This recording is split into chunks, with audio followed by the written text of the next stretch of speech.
The AC2 podcast, sponsored by JMMS Journalism. You are currently listening to the AC2 podcast. Whether or not you are listening to this as background noise or just as white noise, we still hope you enjoy this small production. This is simply a one-off episode made for entertainment and educational purposes. Now, with that notice out of the way, please sit back, relax, and try to enjoy the episode. Hi there, Raptors. I'm your host, Ariana C. And I'm your co-host, Andrea C. Now that our introductions are out of the way, let's dive into what we are covering today. Today, we are going to lightly discuss the importance of journalism classes in middle school and how yearbooks became a thing in schools. But before we get into the main part of this podcast, we have a small message from our sponsor. The James Monroe Middle School Journalism class proudly presents the JMMS 2024 to 2025 Yearbook. This vibrant and unifying yearbook could be exactly what you need on your shelf in order to remember your school year in full. Picture this.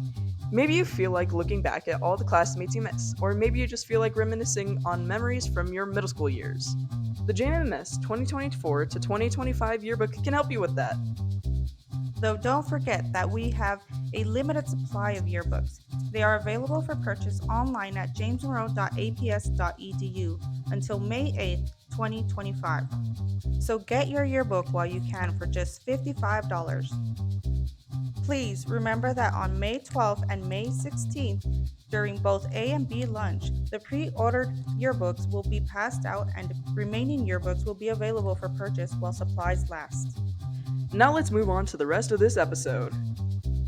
Journalism was first introduced in U.S. schools on September 14, 1908. It was the University of Missouri's School of Journalism, considered to be the first journalism school in the U.S. Journalism doesn't have an exact date for when it was implemented into the middle school curriculum, but it is believed that it was implemented during 1999. Since then, journalism has been changing in schools. This is mainly due to how things are digitalized nowadays. It is believed that journalism helps students develop important skills like critical thinking, analytical writing, and even skills involving media literacy. No wonder schools like including this leadership class. Fun fact, during 1999, the camera phone was introduced. Is that so? I feel like that it also contributed towards the more digitalized version of journalism we're used to today. I agree. It absolutely does contribute towards it. I feel like the same could be said for how the yearbook and the process of making the yearbook became digitalized. Speaking of yearbooks, let's start to diverge onto talking about the yearbook. The first recognized school yearbook was Yale University's Profiles of Part of the Class Graduated at Yale College, made in 1806. Wait, doesn't that mean the first known school yearbook is older than the first school of journalism? It seems so. That's rather odd, but let's not get sidetracked here. Alright, I know yearbooks are quite important because they are basically a physical record of a school year, technically considered a documentation of history. It even manages to bring everyone together by showing what everyone has achieved and how they have bonded with each other over the years despite changing. That is really sentimental. It makes me wonder how the yearbook itself has changed over the years. That's a really good question. If I recall correctly, yearbooks used to be quite small and were almost like scrapbooks in a way.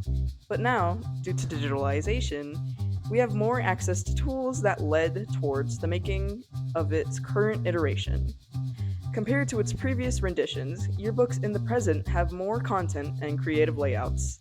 That sounds rather remarkable. I'm kind of shocked at how both journalism and yearbooks have changed over the years, but I am glad they did. If they hadn't, we wouldn't have the lovely yearbooks we have today. Thank you for listening, Raptors. Have a great week.